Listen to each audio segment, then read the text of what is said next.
Good afternoon विद्यार्थी मित्र हो. आंतरराष्ट्रीय अर्थशास्त्र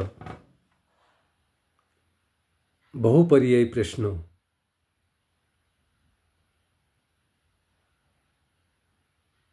यावर आपण आणखी काही महत्त्वाचे बहुपर्यायी प्रश्न पाहणार आहोत.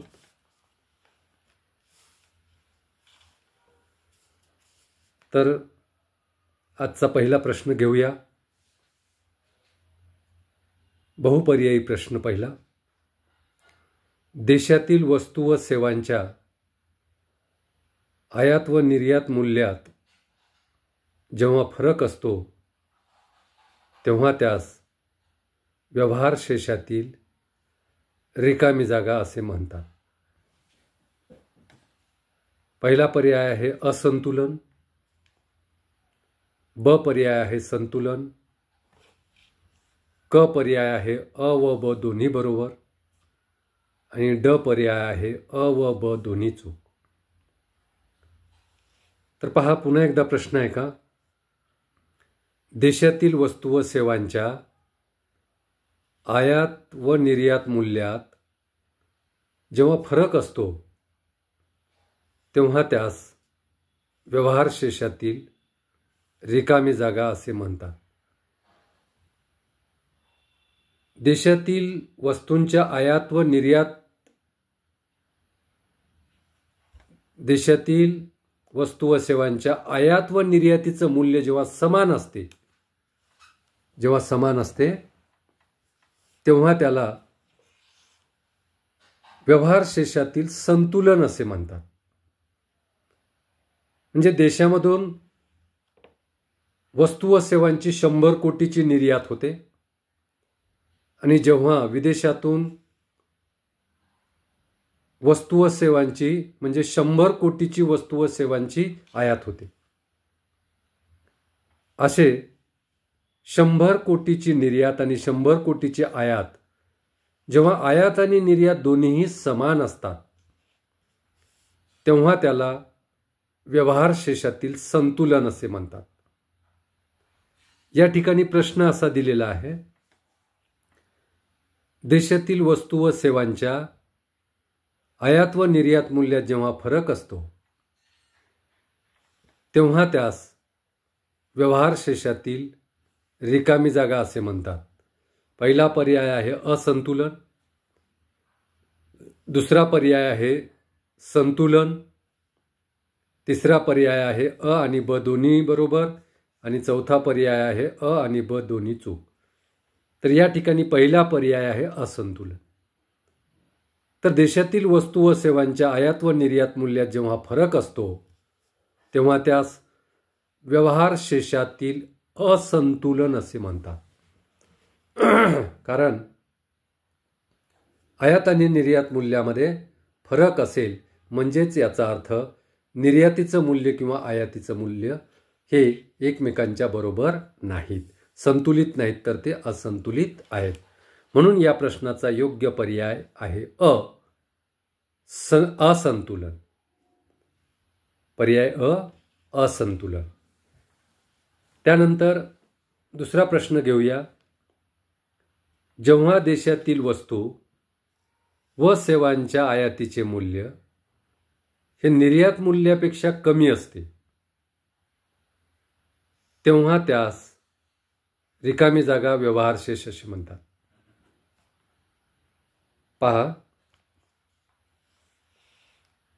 जेव्हा देशातील वस्तू व सेवांच्या आयातीचे मूल्य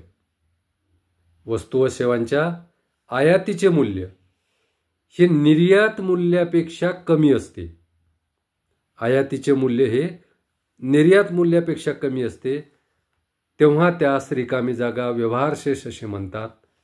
पर्याय अ आहे अनुकूल, पर्याय ब आहे प्रतिकूल आणि क आहे अ व ब दोन्ही बरोबर आणि ड आहे अ व ब दोन्ही चूक.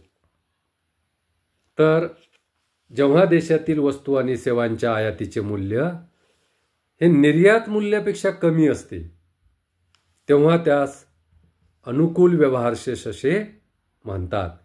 कारण आपण आयात कमी रकमेची करतो आणि निर्यात जास्त रकमेची करतो, त्यावेळेस त्या ठिकाणी आपल्याला आंतरराष्ट्रीय व्यापारातून अधिकचं विदेशी चलन मिळते, वाढावा मिळतो. त्यामुळे जेव्हा देशातील वस्तू व सेवांच्या आयातीचे मूल्य हे निर्यात मूल्यापेक्षा कमी असते, तेव्हा त्यास अनुकूल व्यवहारशेष असे म्हणतात. तर या ठिकाणी अपर्याय बरोबर आहे अनुकूल. पुढचा प्रश्न घेऊया. जेव्हा देशातील वस्तू व सेवांच्या निर्यातीचे मूल्य, पहा, वस्तू व सेवा म्हणजे व्यवहारशेषाबद्दल आहे प्रश्न. जेव्हा देशातील वस्तू व सेवांच्या निर्यातीचे मूल्य हे आयातीच्या मूल्यापेक्षा कमी असते, तेव्हा त्यास रिकामी जागा व्यवहारशेष असे म्हणतात. पर्याय अ अनुकूल, पर्याय ब प्रतिकूल, पर्याय क अ व ब दोन्ही बरोबर आणि पर्याय ड अ व ब दोन्ही चूक. तर यापैकी योग्य पर्याय कोणता तो आपल्याला निवडायचा आहे. पुन्हा प्रश्न लक्षात घ्या. जेव्हा देशातील वस्तू व सेवांच्या निर्यातीचे मूल्य हे आयातीच्या मूल्यापेक्षा कमी असते, तेव्हा त्यास रिकामी जागा व्यवहारशेष म्हणतात. तर पहा, यामध्ये निर्यातीचं मूल्य कमी आहे आणि आयातीचं मूल्य जास्त आहे. म्हणजे आयात 120 कोटीची करतो, उदाहरणार्थ आयात 120 कोटीची करतो आणि निर्यात केवळ 100 कोटीची करतो. अशा वेळेस आपली आयात 20 कोटीने जास्त आहे. म्हणजेच आंतरराष्ट्रीय व्यापार त्या ठिकाणी आपल्यासाठी प्रतिकूल आहे. म्हणून जेव्हा देशातील वस्तू व सेवांच्या निर्यातीचे मूल्य हे आयातीच्या मूल्यापेक्षा कमी असते, तेव्हा त्यास प्रतिकूल व्यवहारशेष असे म्हणतात. कारण या ठिकाणी आयात जास्त आणि निर्यात कमी आहे, म्हणून याला प्रतिकूल व्यवहारशेष असे म्हणतात. पुढचा प्रश्न घेऊया.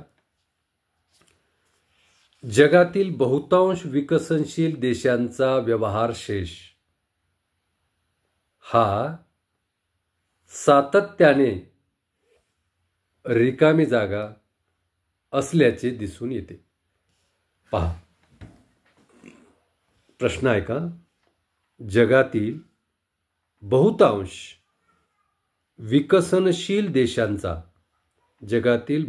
विकसनशील देशांचा व्यवहार तोल हा सातत्याने रिकामी जागा असल्याचे दिसून येते. पर्याय अ आहे अनुकूल, पर्याय ब आहे प्रतिकूल, पर्याय क आहे अ व ब दोन्ही बरोबर आणि पर्याय ड आहे अ व ब दोन्ही चूक. तर पहा, पर्याय योग्य कोणता आहे. अ अनुकूल, ब प्रतिकूल, क अ आणि ब दोन्ही बरोबर, ड अ आणि ब दोन्ही चूक. प्रश्न पुन्हा लक्षात घ्या. जगातील बहुतांश विकसनशील देशांचा व्यवहारशेष हा सातत्याने रिकामी जागा असल्याचे दिसून येते. बहुतांश विकसनशील देशांचा व्यवहारशेष हा कसा असतो. अनुकूल असतो का प्रतिकूल. प्रतिकूल असतो. कारण विकसनशील देशांची आयात जास्त असते आणि निर्यात कमी असते. आयात ही जास्त मूल्याची असते आणि निर्यात कमी मूल्याची असते. म्हणून जगातील बहुतांश विकसनशील देशांचा व्यवहारशेष हा सातत्याने प्रतिकूल असल्याचे आपल्याला दिसून येते. म्हणून ब पर्याय प्रतिकूल हा योग्य पर्याय आहे. कारण अनुकूल जगातील बहुतांश विकसनशील देशांचा व्यवहारशेष हा प्रतिकूल असतो आणि जगातील विकसित देशांचा व्यवहारशेष हा अनुकूल असतो. म्हणून जगातील बहुतांश विकसनशील देशांचा व्यवहारशेष हा सातत्याने प्रतिकूल असल्याचे दिसून येते. म्हणून ब पर्याय हा योग्य पर्याय आहे. त्यानंतर पुढचा प्रश्न घेऊया. व्यापार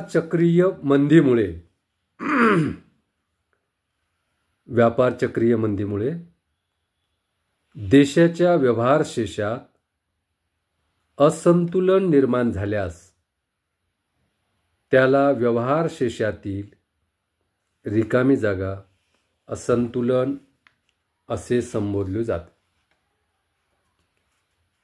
पुन्हा एकदा प्रश्न आहे का. व्यापार चक्रीय मंदीमुळे देशाच्या व्यवहारशेषात असंतुलन निर्माण झाल्यास त्याला व्यवहारशेषातील रिकामी जागा असंतुलन असे संबोधले जाते. पहा, व्यापार चक्रीय मंदी आल्यामुळे देशाच्या व्यवहारशेषात असंतुलन निर्माण झाल्यास त्याला व्यवहारशेषातील रिकामी जागा असंतुलन असे संबोधले जाते. अ दीर्घकालीन, ब तात्पुरते, क संरचनात्मक, ड चक्रीय. तर व्यापार चक्रीय मंदीमुळे या शब्दावरून आपल्याला या प्रश्नाचा योग्य पर्याय, योग्य उत्तर लक्षात येते. भांडवलशाही देशामध्ये व्यापार चक्र, तेजी मंदीचं व्यापार चक्र सातत्याने फिरत असते. हे व्यापार चक्र फिरत असताना तेजी, घसरण, मंदी, पसरण अशा प्रकारचं व्यापार चक्र सातत्याने फिरत असते. मग असं व्यापार चक्रीय मंदीमुळे देशाच्या व्यवहारशेषात असंतुलन निर्माण झाल्यास त्याला व्यवहारशेषातील रिकामी जागा असंतुलन असे म्हणतात किंवा असंतुलन असे संबोधले जाते. तर अ पर्याय दीर्घकालीन नाही, ब पर्याय तात्पुरते नाही, क पर्याय संरचनात्मक नाही, तर ड पर्याय चक्रीय.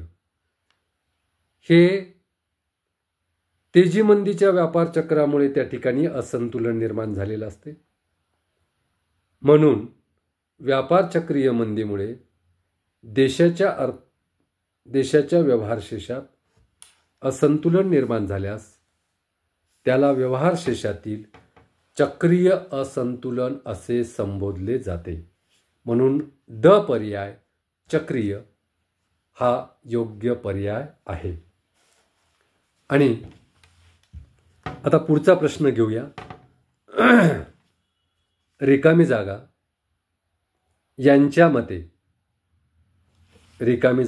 मते अंतर्गत आणि आंतरराष्ट्रीय व्यापारात मूलतः कोणताही फरक नसल्यामुळे आंतरराष्ट्रीय व्यापाराच्या अध्ययनासाठी वेगळा असा कोणताही सिद्धांत मांडण्याची आवश्यकता नाही. आता असं कोणत्या अर्थशास्त्रज्ञांनी म्हटलंय ते आपल्याला ओळखायचं आहे. खाली पर्याय दिलेले आहेत. ॲडम स्मिथ, पहिला पर्याय ॲडम स्मिथ अ, दुसरा पर्याय ब रिकार्डो, तिसरा पर्याय क जे.एस. मिल, चौथा पर्याय ड ओलिन. तर या चार अर्थशास्त्रज्ञांपैकी कोणत्या अर्थशास्त्रज्ञाच्या मते अंतर्गत आणि आंतरराष्ट्रीय व्यापार, अंतर्गत म्हणजे देशांतर्गत आणि आंतरराष्ट्रीय व्यापारात मूलतः कोणताही फरक नसल्यामुळे आंतरराष्ट्रीय व्यापाराच्या अध्ययनासाठी वेगळा असा कोणताही सिद्धांत मांडण्याची आवश्यकता नाही, असे मत कोणी व्यक्त केले आहे? पर्याय अ, ॲडम स्मिथ. ॲडम स्मिथने नाही. पर्याय ब, रिकार्डो सुद्धा यांनी सुद्धा म्हटलेलं नाही, कारण यांनी आंतरराष्ट्रीय व्यापाराचे सिद्धांत मांडलेले आहेत. जे एस मिल यांनी सुद्धा म्हटलेलं नाही.